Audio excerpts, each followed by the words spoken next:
নমস্কার বন্ধুরা, আজকে আমি আলোচনা করব পুলিশ যদি কোনো কেস শুরু করে এবং তার সাজা যদি 7 বছরের কম হয়, তাহলে সেক্ষেত্রে সেই কেসটা কিভাবে চলবে সেই নিয়েই আজকে আমি আলোচনা করব।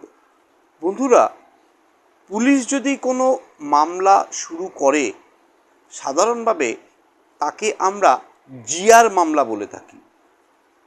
এই জিআর মামলা শুরু হয় এফআইআরের মধ্যে দিয়ে, অর্থাৎ কোনো ব্যক্তি কারোর এগেনস্টে এফআইআর করে এবং এফআইআরের মধ্যে দিয়েই জিআর মামলার শুরু হয়। এই এফআইআর করার পর পুলিশ দুটো জিনিস করে। এক, হয় যার বিরুদ্ধে অভিযোগ করা হয়েছে তাকে সরাসরি গ্রেপ্তার করে, বা 35 সাবক্লজ 3 বিএনএসএস এর নোটিশে পুলিশ অভিযুক্ত ব্যক্তিকে ডেকে পাঠায় এবং অভিযুক্ত ব্যক্তির সাথে কথা বলার পর পুলিশ সেই ব্যক্তিকে বাড়ি চলে যেতে বলে।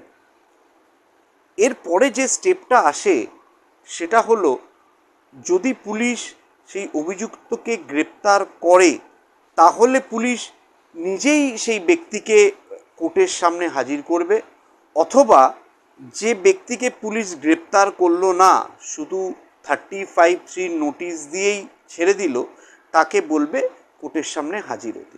কোর্টের সামনে যখন হাজির হবে তখন কোর্ট জানতে চাইবে যে পুলিশ বিনা পয়সায় অভিযুক্ত ব্যক্তিকে চার্জশিটের কপি, এফআইআরের কপি এবং অন্যান্য যেসব ডকুমেন্ট আছে সেই ডকুমেন্টগুলো দিয়েছে কিনা। যদি দিয়ে থাকে তাহলে কোর্ট পরের দিনকে একটা চার্জ হিয়ারিং করবে। এই চার্জ হিয়ারিংটা কি? এই চার্জ হিয়ারিং হচ্ছে দুপক্ষকে কোর্টে ম্যাজিস্ট্রেট শুনবেন এবং শোনার পর যদি মনে হয় যে অভিযোগকারীর বিরুদ্ধে যে অভিযোগ আনা হয়েছে তার মধ্যে কোনো সারবত্তা আছে, তাহলে তিনি চার্জ গঠন করবেন। আর যদি মনে হয় যে কোনোই সারবত্তা নেই, তাহলে তৎক্ষণাৎ অভিযুক্ত ব্যক্তিকে তিনি মুক্তি দিয়ে দেবেন। চার্জ হিয়ারিংয়ের পরে বন্ধুরা চার্জ গঠন হবে এবং তারপরে অভিযুক্ত ব্যক্তিকে ডেকে পাঠাবে প্লিয়ের জন্য। প্লিতে কি হয়? প্লিতে অভিযুক্ত ব্যক্তির সামনে তার বিরুদ্ধে যে চার্জ আনা হয়েছে সেই সম্বন্ধে অভিযুক্ত ব্যক্তিকে বলা হয় এবং তাকে তার কাছ থেকে এটাও জানতে চাওয়া হয় যে সে দোষী বা নির্দোষ কিনা। যদি সে দোষী হয় তাহলে তৎক্ষণাৎ ম্যাজিস্ট্রেট তার বিরুদ্ধে সাজা ঘোষণা করে, আর যদি সে নির্দোষ বলে নিজেকে জাহির করে তাহলে কিন্তু ট্রায়ালের সূচনা হয়। ট্রায়ালে কি হয়? ট্রায়ালে যে প্রসিকিউশন, অর্থাৎ যিনি মামলা করেছেন, তিনি তার সাক্ষী নিয়ে আসবেন এবং সেই সাক্ষী দেওয়ার পরে ডিফেন্স, অর্থাৎ অভিযুক্তের যে অ্যাডভোকেট, সেই সাক্ষীকে ক্রস করবে। এরপরে অভিযুক্ত ব্যক্তি তার সাক্ষী নিয়ে আসবেন এবং অভিযুক্ত ব্যক্তিকে যিনি মামলা করেছেন তিনি ক্রস করবেন। এই এভিডেন্স শেষ হবার পরবর্তী স্টেপটা হচ্ছে আর্গুমেন্ট।